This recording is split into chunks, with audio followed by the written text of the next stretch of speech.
Okay, so I'm going to first talk about a holistic curriculum as I understand it, and then I'm going to talk about the four schools that have been inspired by the holistic curriculum. So the first thing is, so my understanding of the goals of holistic education, I've named five here. The first one is wholeness. That is educating the whole person, the body, mind, and the spirit. Then another goal is the development of wisdom. And for me, that is seeing how everything is interconnected and using sort of ecology as a model for our understanding of interconnectedness. And then related to that is compassion, because when we see how we're interconnected, we feel compassion. We feel a natural compassion because we're naturally interconnected.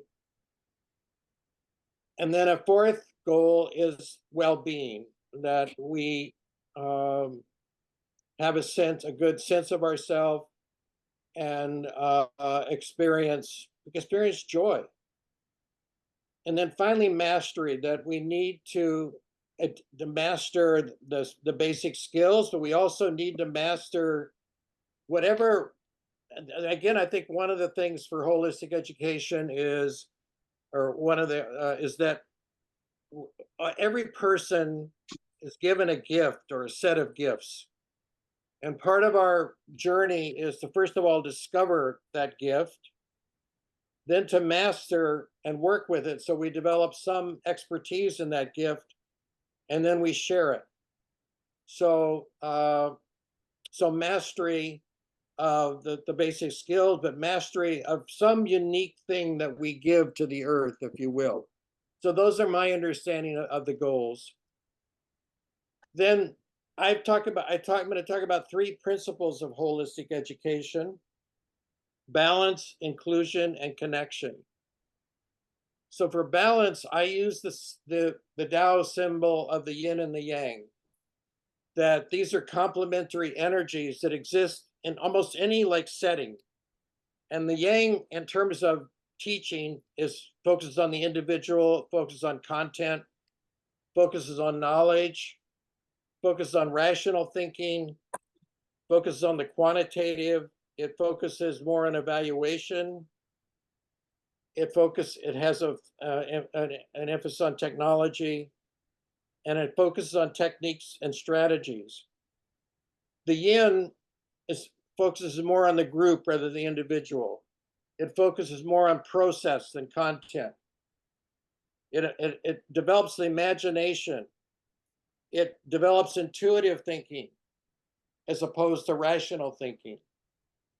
It develops, in terms of evaluation, it uses qualitative assessment. It focuses in terms of balancing. It has a vision of the program. So techniques and technology are always situated in that larger vision of what we're trying to do. So these, again, in any classroom or educate, these two energies are flowing. And I think, again, particularly in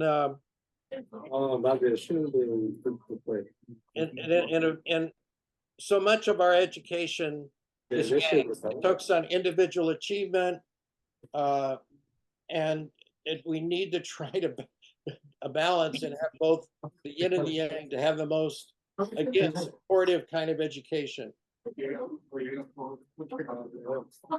Somebody is not muted. That might be me. I don't know. Let me see. No, not you, Jack. I just can't hear you. We just can hear background noise. Okay. So the next is inclusion, and that's teaching the whole child. So that means being home in our bodies. It's being connected to spirit and soul, and thinking creatively and critically. So this is again, the whole child. We're looking at the body, the spirit, and the thinking, particularly creative thinking. So how do we achieve that? So I worked this concept of whole teaching there's three like basic approaches to teaching. Is one is transmission, which is the one what I'm doing now. It's the sort of the one-way flow of information, either from the teacher or the text to the child or the student.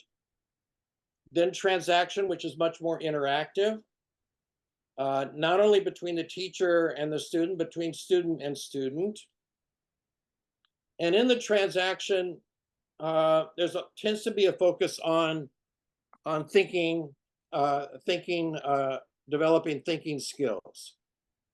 Then the transformation is the third part, and that connects to the inner life of the child. That somehow we nurture the inner life, the imaginative life of the child.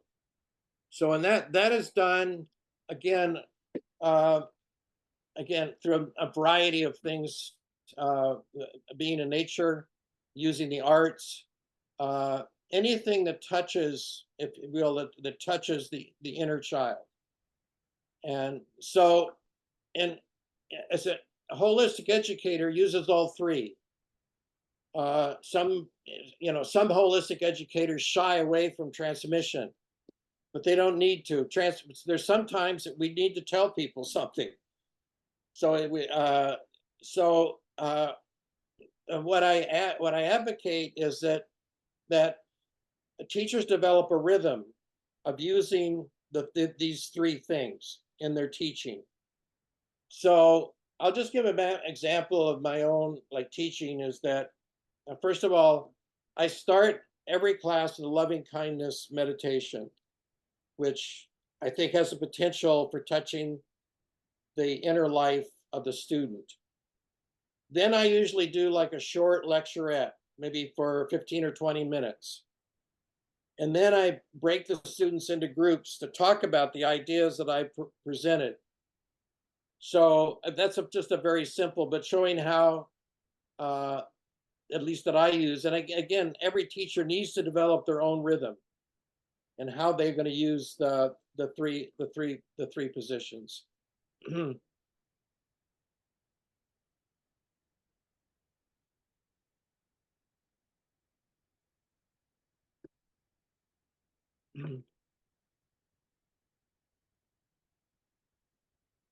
So the maybe the most important thing, at least for me in holistic education, is the idea of connections. So in the holistic curriculum, I outline 6 different connections, and these provide like a framework for the curriculum. So the first connection are thinking connections. And this is connecting intuitive thinking with rational thinking. Because to be really an effective thinker, we need both. We need to be able to think analytically and critically, but we also need to use our intuition. And I think the most powerful, if you look at the most powerful thinkers, again, they use both. Then the next are the body-mind connections, being connected to our bodies. And I just, particularly in the world that I live in academia, we tend to live in our heads. And we're so disconnected from our bodies, if you will. So looking for ways that we can inhabit our bodies and be at home in our bodies. So again, different body work like yoga and qigong are helpful here. And of course, mindfulness is another practice that helps us connect the body and the mind. Then the next one are soul connections. Connecting to that sacred core or divine part of ourselves. And in some ways, this is really what I think differentiates holistic education from, again, humanistic education or progressive education. which tends to shy away from talking about this part of ourselves. And for me, the most powerful teaching is when the teacher's soul connects with the student's soul, or the soul to soul connection. That is more powerful. I mean, again, the mind to mind connection is very valuable and is and essential. But as teachers, we've almost all had the experience of when we feel we've connected with the student's soul. And one example of that is I take from uh, uh, the book called Small Victories. This woman teaching in New York, and in the school that she was teaching in was in a very challenging part of New York. So the in September she had them, every student, this is in high school in English class, she had them write their stories. And after she read their stories, she said her students became her heroes, that she was so touched by what she read. And that is, I think, just a beautiful example of soul to soul connection. And so there are many ways of nurturing soul. Again, uh, the arts, actually any subject, even the sciences and math, can be taught soulfully if the teacher is teaching, and part of their teaching comes from that part of themselves. The student can feel the depth of their commitment to whatever they're teaching, and that can move and inspire, whatever the subject is, can move and inspire the student. Then the next one are subject connections. That is connecting the subjects in different ways. And of course, there are many ways. For this can be done by one teacher connecting subjects. So one teacher teaching history could bring in the arts, and studying a particular period could bring in many subjects related to that period of history. Then there's a way of having two teachers work together to bring around some kind of integrated curriculum. So they work together. When my son was in high school, the art teacher and the physics teacher, they worked together to develop a curriculum that integrated those two subjects.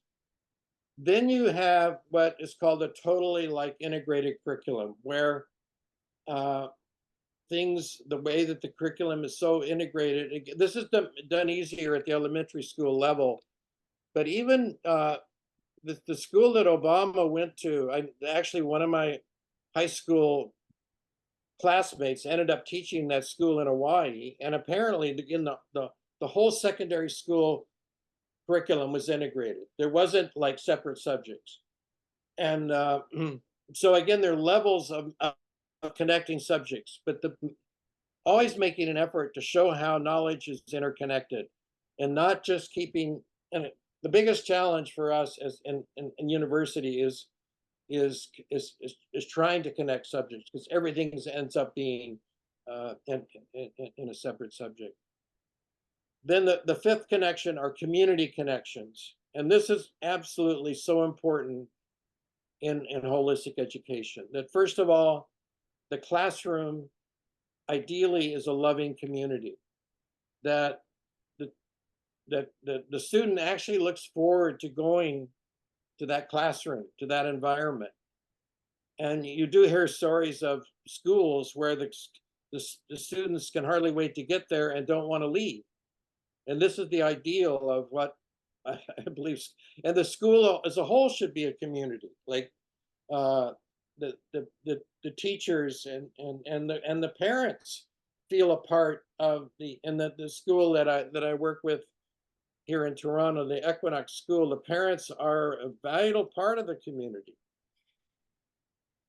And then finally connecting to the global community, have a sense of how you're really like developing global citizens. That's ultimately what I hope we do in holistic education.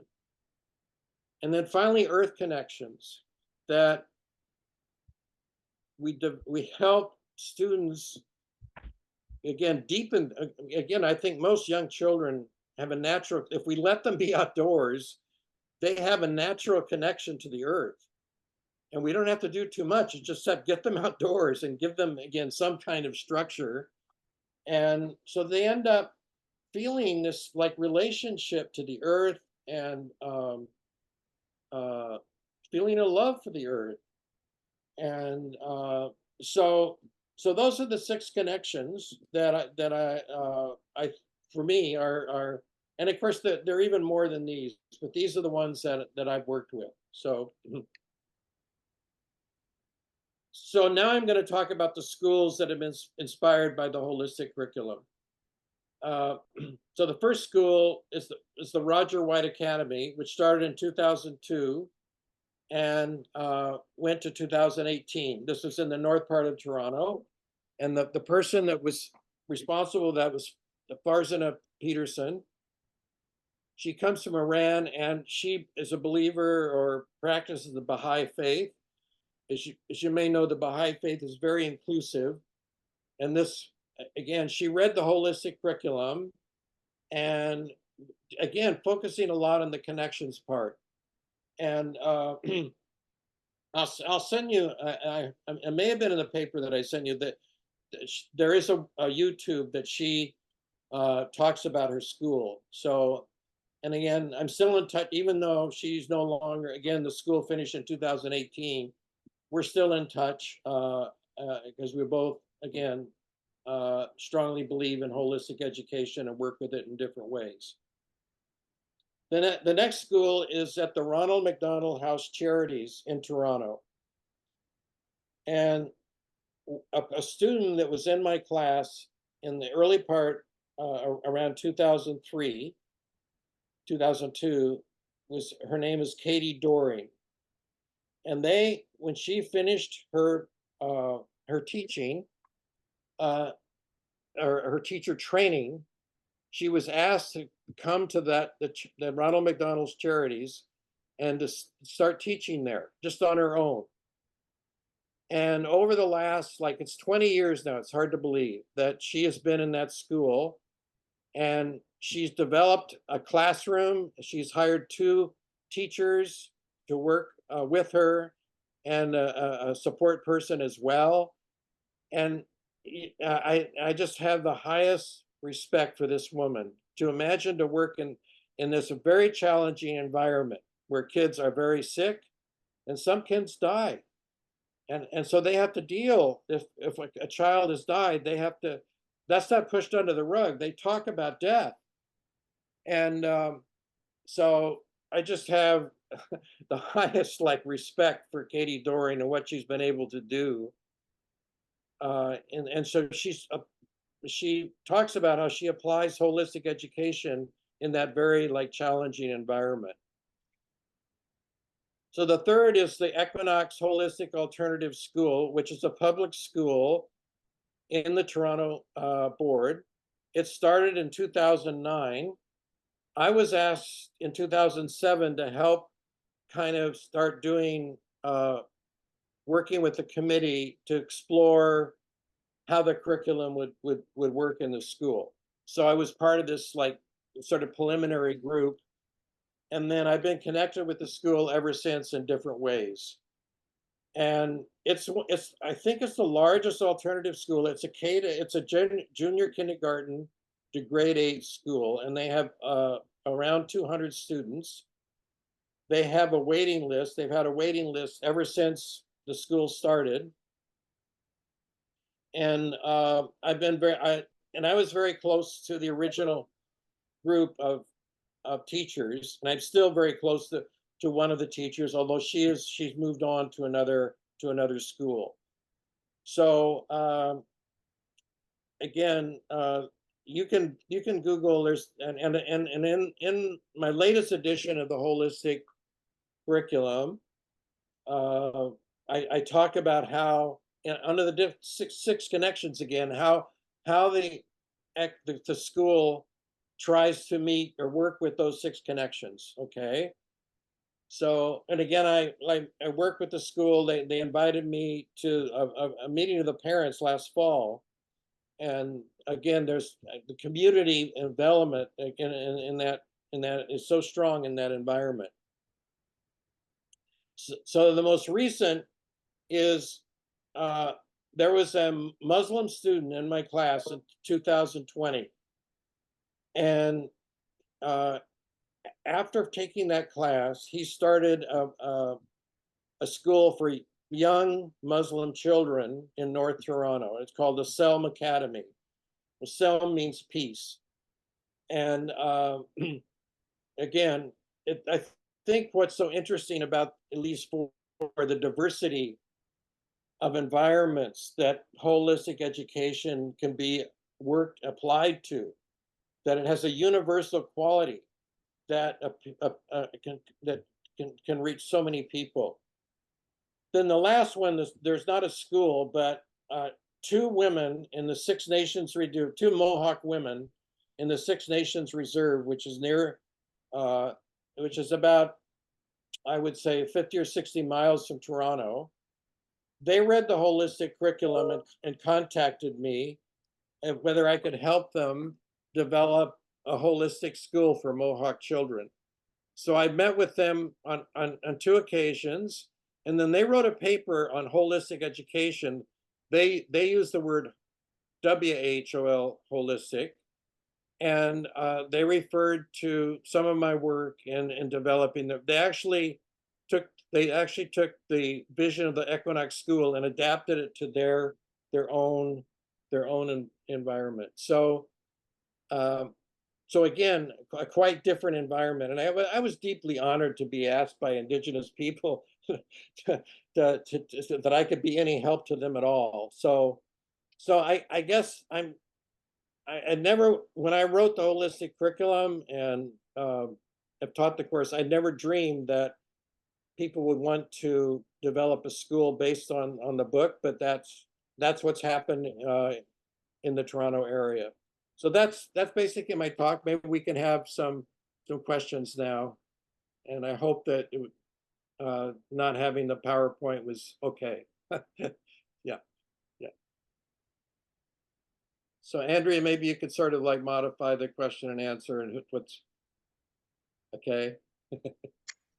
I'm here. I trust Yeah. all these people to have real good questions. Yeah, yeah, okay. Yeah, Michael, yeah. Yeah, I can jump in. I'll say first of all that the Whole Life Learning Center in Austin has taken a lot of inspiration from your work and would love to deepen in that work to be on that list that you named.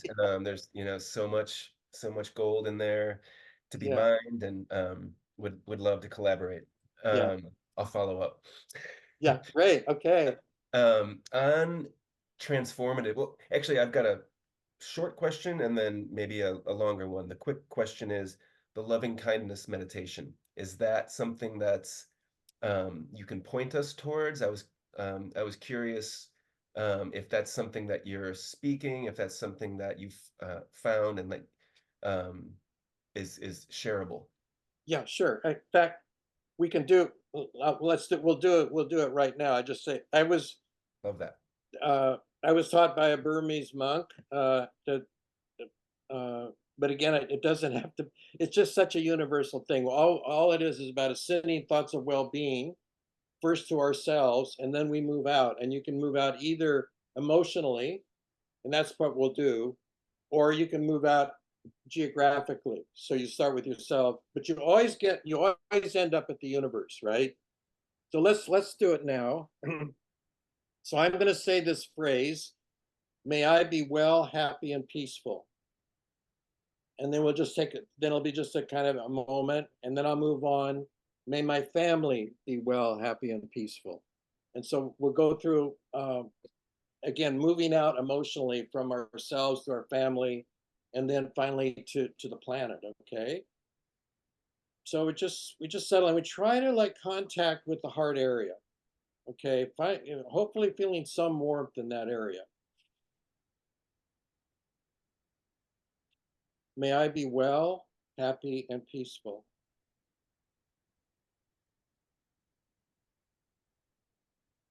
May my family be well, happy, and peaceful.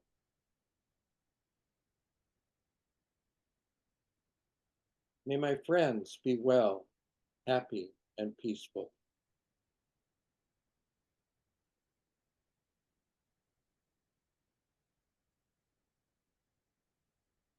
May my colleagues be well, happy, and peaceful.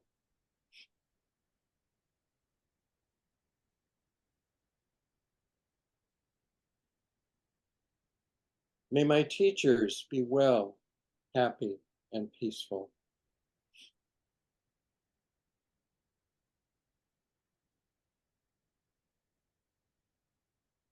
May those that I meet in daily life, may they be well, happy, and peaceful.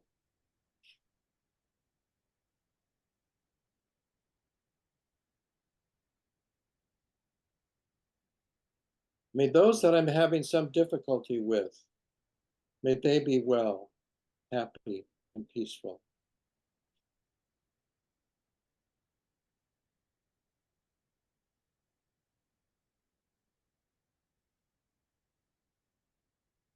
May all beings on the planet be well, happy, and peaceful.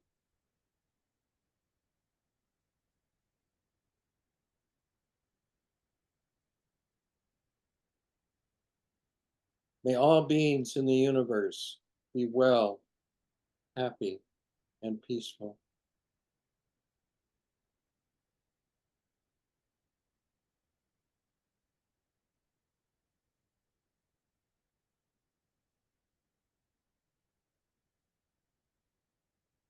Yeah, so thank you. Again, you can change the words. These are the words that I were taught, but some people like to, may all people be free from suffering. So they're different. You can change the words. And there's another way of doing it. You focus on yourself, and then you focus on people close to you that, or you can just like visualize one person that you want to send loving thoughts to, then more a neutral person, and then again a person that maybe challenge you in some way. So again, you can work with it in different ways. But again, I've used that in my classes since 1988, and I've never had once. And again, in Toronto, you get every possible person from every religious or spiritual background. Nobody's ever like said this is like infringing on my belief system. And there's also research, particularly done by Richard Davidson, that this actually, if you do this, it promotes your own well-being, like it, it, it both psychologically and mentally. So it has to, and you never know exactly like who you're sending to, how it's going to be received, but you don't worry about that. You're just sending it without any conditions, and just sending it out to all these people, and just hoping that it resonates at some level. Okay. Yeah. Thank you. That's beautiful and powerful. My other question was around transformative learning. And, so transmission and transaction, that's pretty straightforward. And then there's that transformational piece. And, you mentioned finding that rhythm in your class. And let's say I'm running a 15-minute session. It's a lot more tricky to create those, other than the loving kindness meditation, to really create those transformative experiences in a math class or a literature class Yeah. in Yeah. that small piece. So I want to, in the example that you gave in your book, Whole Child Education, I read it out loud sometimes to our staff or our community when I'm trying to explain some of the things that we're up to and what transformative education is. And I can't Yeah. get through it without tears streaming down my face. It's that powerful, the story about bringing a baby into the child for a whole Yes. semester, Yes. Yeah. Right. Yeah. and that what that does. And so I wonder if you could just speak to that, kind of the long game of transformative education. I imagine that like deeper project-based learning Hmm. that Hmm. isn't happen in one day, but if you had any insights or guidance on how to play that long game for transformation. Yeah.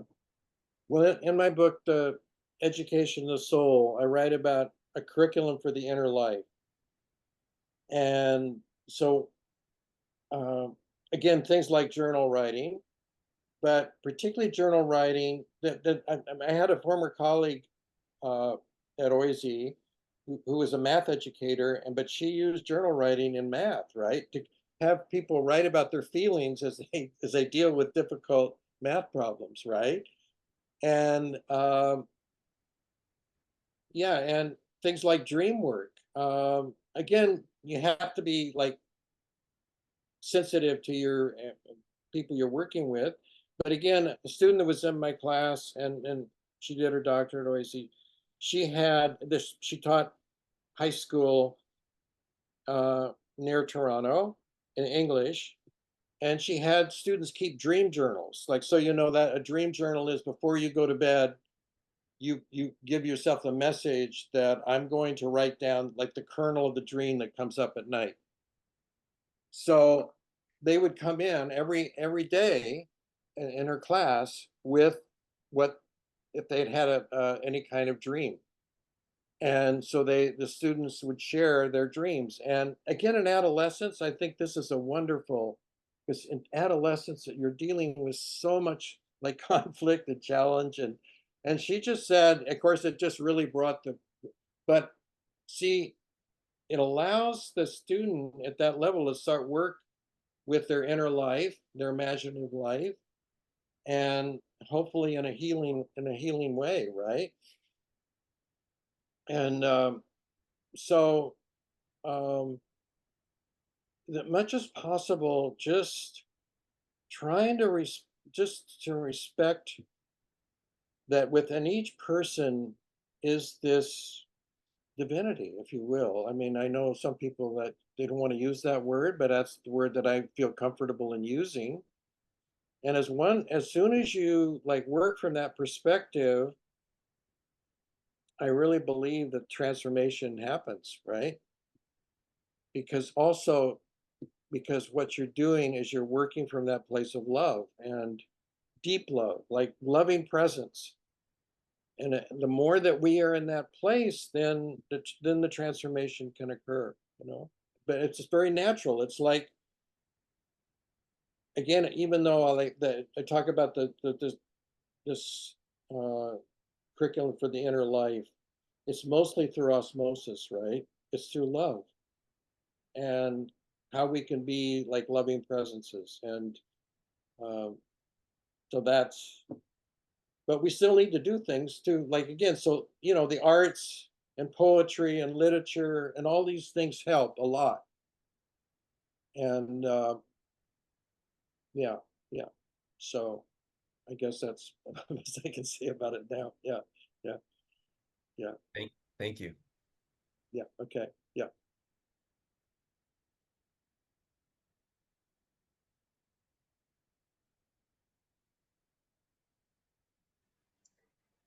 Someone else have a bubbling question?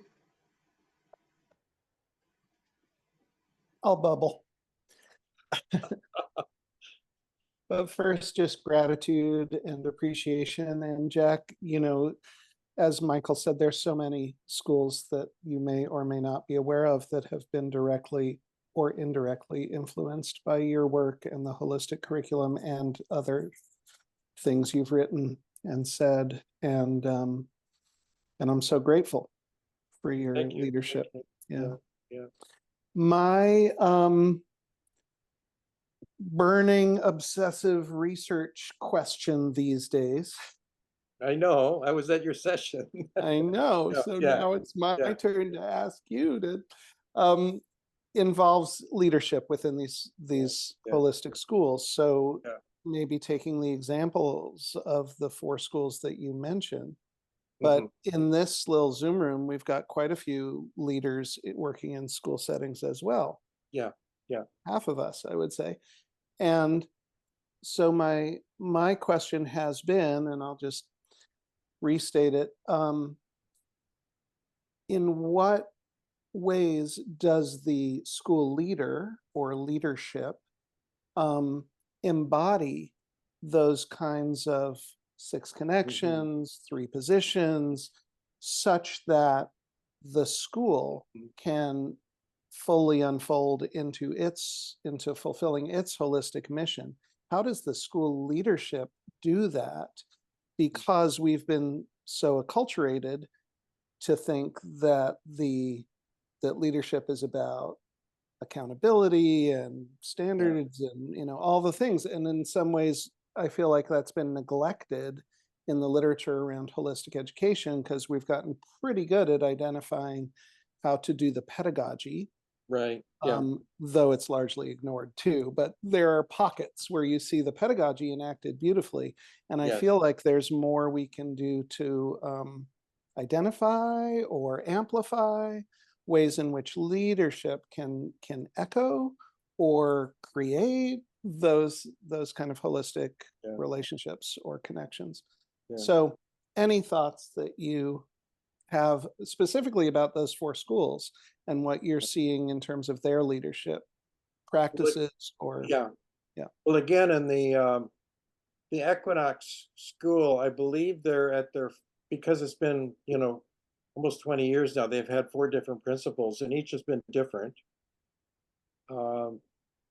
And a lot of it, some of them come in because it's a board, like they move people around like principals, you know, there's not a lot of that the last 3 have been very, very good. They've all been different. And they've all, I think, tried to basically to listen to the teachers and support them, right? And it's also like working out, because you have a change in staff, like what does holistic education mean to us? And that they're constantly reworking that, of course, as people change. And so there isn't, even though there's the book, still it's much more about dialogue and questioning, right? But I think the main thing is inspiration. I think somehow that principal, he or she, has to inspire their and of course that means living in a certain way, but not in a way that this is how it is, or you know, you have to do it my way or whatever, but leaves a lot of space. And it was interesting, like one principal talked about sometimes she just has meetings that have no agenda, and the staff just hangs out, and it's a chance to just share and just be with us. We're just like being together. And so again, not every meeting, of course, can be that. You have so many, you know, problems that the school has to face, but providing space for people, you know, and so it's a balance of, yes, you've got a vision, and you're hopefully in your way of being, you're inspiring, but also giving a lot of space for each person to develop their own like understanding of what holistic education means to them. And it can be different with different teachers, as long as there is, I think, agreement about the whole child and that kind of thing. So again, I think I think we're going to learn a lot from because again, there's been, as you know, there's been so little written about it. And I think, yeah, it's really, it's important. Yeah. Yeah. Thank you. Yeah, the what you said earlier about like osmosis happening Yeah. just by, you Yeah. know, living with Yeah. an I thou kind of expectation in relationships, living Yeah. with a spiritual mindfulness and practicing that in all aspects, like seeing that divinity within staff. Yeah. And like it just, then the holism sort of unfolds. But I guess I want a little more. And Yeah. I don't need the recipe book, but just like in general, I think sometimes school leaders are hungry for those strategies, or how Yes. do we create those staff meetings besides just opening space that Yeah. could invite spirit into that dialogue. Anyway, but thank you. Yeah. Yeah. Yeah. Again, there's no like, we love formulas, Yeah. but in holistic education, and there are not many, particularly at the administrative level, and so it's it's a lot of like, I think another word I've used besides inspiration is humility, right?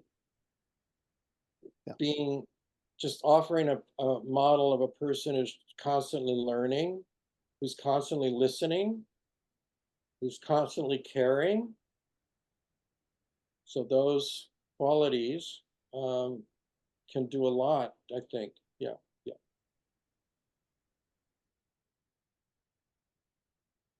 Mhm.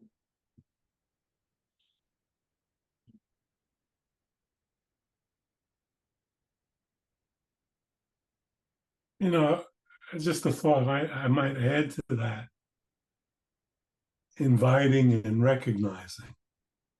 So when staff members have particular qualities that you recognize, inviting them in to a leadership role around those qualities.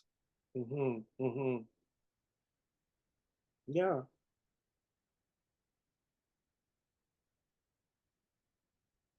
Can I drill down deeper on this one? I know I've already spoke, so if someone else has any burning question, I I surrender my time or whatever they say in Congress. um, but just feeling the room. I want to ask about that leadership in the crunchy conversations, in the frictional relationships. I think, you know, for any of us in have been in school leadership or are you, it might not be a surprise that one of my views is the more difficult, the kids are great. Yeah, there's, some difficulties or challenges that arise relationally there, but it's mostly with the adults, whether it Mhm. be Mhm. parents who are, having charged emotions over their child or something that happened, or colleagues and staff members where personalities sometimes just aren't meshing, or different views on different things, or just Mhm. logistics of their schedule and things like that, where um, so a lot of that, I think, really first comes back to your first answer of approaching that with compassion, with an Mhm. openness, certainly inviting those their strengths and their best qualities forward. And sometimes I feel like um, can run into issues with Mhm. capacity to learn and grow at a certain rate that feels necessary at a school, in the way that they're working with kids or working with their colleagues. And when we feel like family, we all feel like family, and family fights sometimes, but also there's that really difficult um, situations, those really difficult situations that do arise where we have to ask the question, does this working relationship continue? Yeah. Um, Yeah. so I'm taking it into, what feels like what have been the most difficult parts for me in school leadership, the most challenging and heart-wrenching. Um, and I certainly bring it back to love, but I wonder what to do when, um, there's still hope. Bringing some strategy to these conversations. I'm curious if you, Jack, or anyone else has insights on that.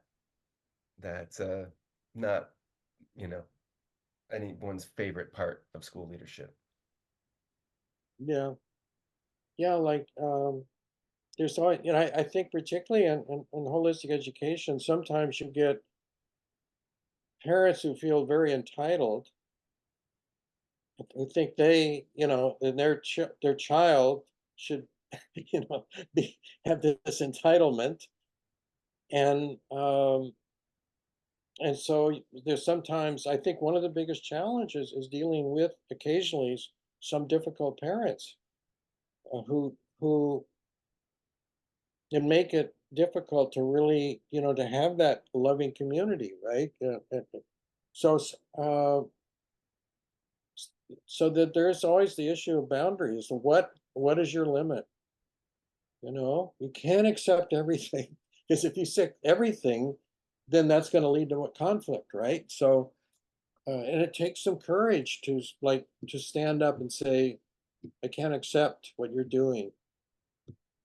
Um, but you have to be, you know, do give a lot of thought if when you reach that point. But I think people will respect you and for like doing that, right? That you do have, um, you know, their limits, and hopefully that could just so you may have a period of confrontation with some people, but still it's done within hopefully a loving way. You never, you know, you always try to do it within an environment of respect and and decency, right? So, um, but yeah, there may be periods when you may have somebody to leave. I don't know, like you know, it can happen. Um, so it's as much as we talk about love, of course, that's compassion too. Is that you know you said this is enough, right? So and these are very hard questions, right? Like and again, that's a challenge for us as holistic educators because if we're like just in a more like traditional environment where the boundaries are very set, and then it's somebody steps over, then you know you can deal with it in that way. But they're not set so much in our world, so we're constantly you know working on what is the right relationship. You know, yeah, Yeah, thank you. That the boundaries and then also having the courage to uphold them. And I think clarity of those yeah, boundaries, those principles and values to be able to yeah, refer back to yeah, that handbook piece of, well, this is our philosophy and this is how these are some of the things that we use when we're yes, managing yeah, conflict and yeah, the way that we communicate here, what we're committed to. And if yes, if you're not, if you don't want to play ball, yeah, then it's just exactly, not the right. right Like, fit. Yeah. yeah, yeah. And again, integrity. If they can see you have integrity, then they're going to, you know, they're going to, again, be more responsive to what, you know, that doesn't mean they're going to agree with everything. But, you know, this again, this goes back to like not just, but you respect their integrity too, right? So it's just this constant like development of respect. And let's face it, in the kind of world we live in, particularly politically, there's not much respect, right? And hope that some of that can see, you know, we hear these stories in some like PTA meetings in public schools where there's respect is just like, you know, so it's really hard. Like, but we have to like as much as possible try to work from that place of deep loving respect and that's why you know it's always good to read about Martin Luther King and people who like every day of their lives they were challenged. But we are not challenged every day like they were. But we can take their courage and try to use it as a base for dealing with what we're dealing with, right? Yeah, and that's you know, yeah, Puts things in perspective. Thank yeah. you. I guess we're nearing the end. We can have maybe one more question. I, I just had a quick question. So when you talk about the different connections, would you say that the kind of the overarching connection is the soul connection, and that kind of everything else is kind of like a subcategory? I like personally, I would say yes, but I think it's really important that each person, you know, sort of, yeah, I think we end up like saying, well, this is a bigger priority than the another one. Like I think like the the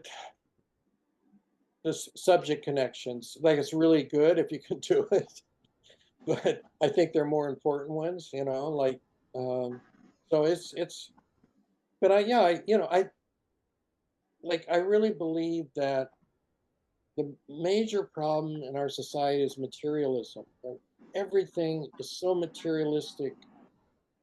And to just shift that perspective where you see the main priority is spiritual or soulful, then that's when real change begins to happen, because you open yourself up to the mystery of the universe and to all the things that, we can't see, but are there and are very, very powerful. And but we need to, again, and that doesn't mean the material isn't important. Of course it's important, but there's something under, that's why I like Taoism, because the Tao is this idea of the spiritual that underlies everything, and everything comes out of that. It goes back to that. And so we need different ways to talk about. See, that's like one of the problems with the spiritual is that, again, and some people have been raised in some very rigid religious environments where just to talk about spirituality is painful, because they might have been abused by, a priest or something, um, but that shouldn't keep us from, because I believe that all really powerful, worthwhile change comes from spirit and soul.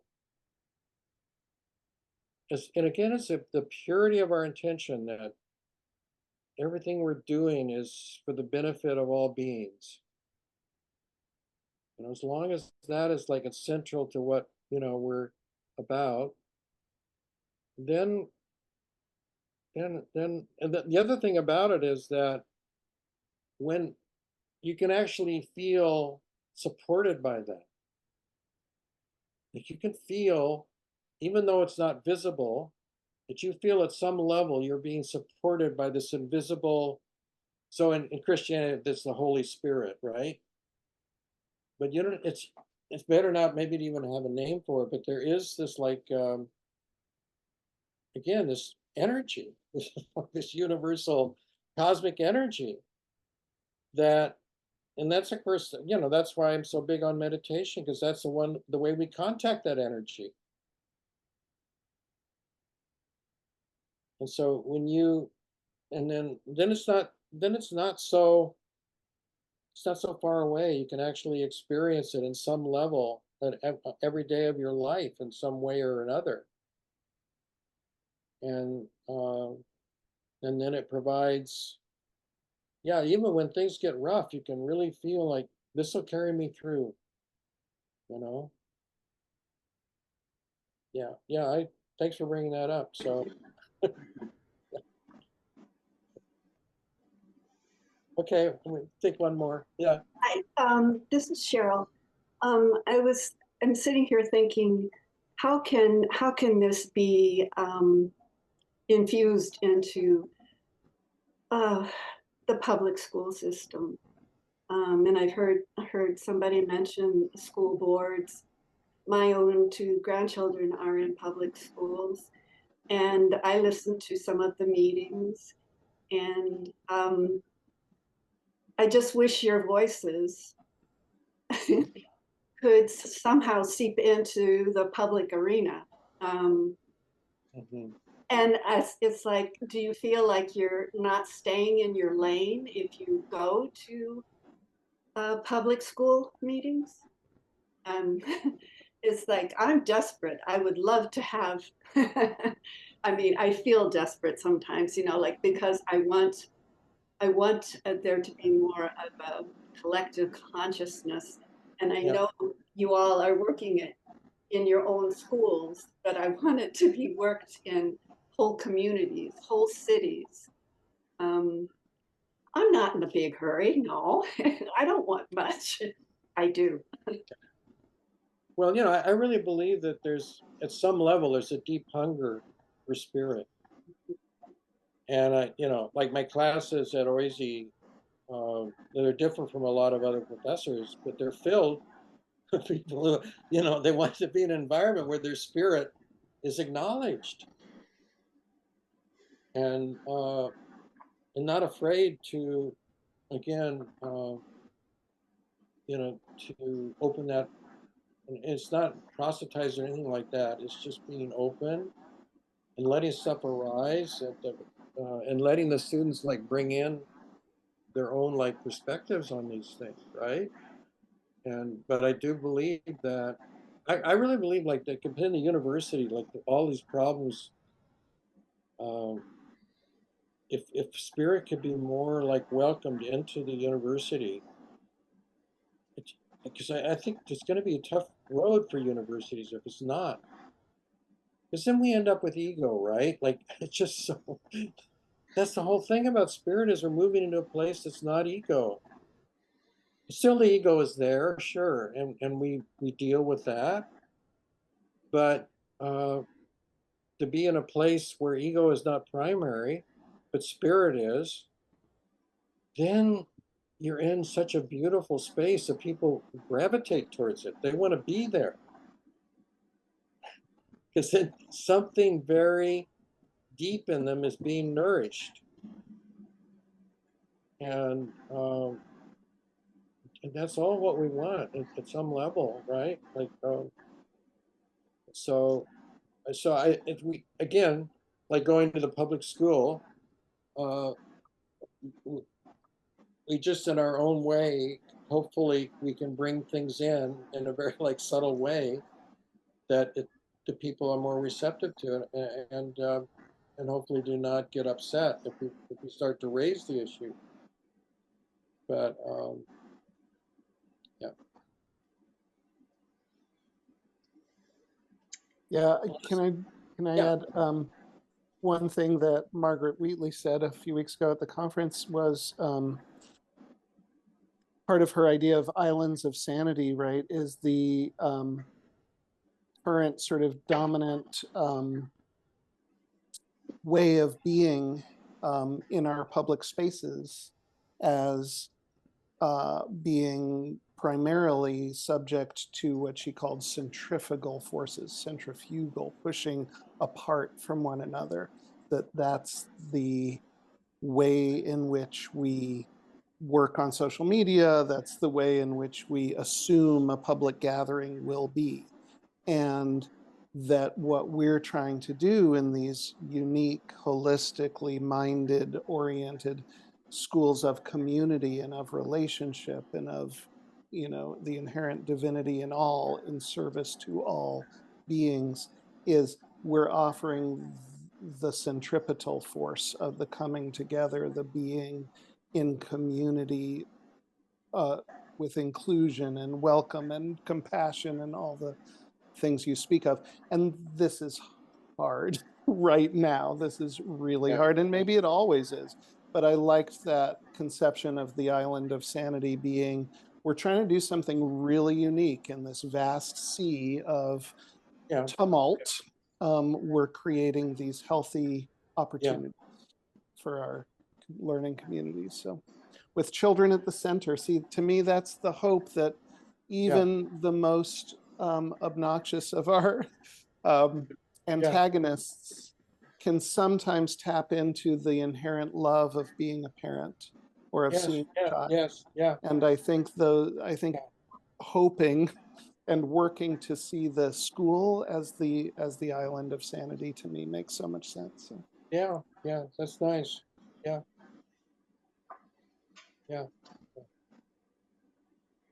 Thank you so much, Jack. Thank you for being inspiration for us all. Thanks to everyone who joined this evening, afternoon, morning, maybe for Carol. It's just a joy to have you all together. Thank you so much.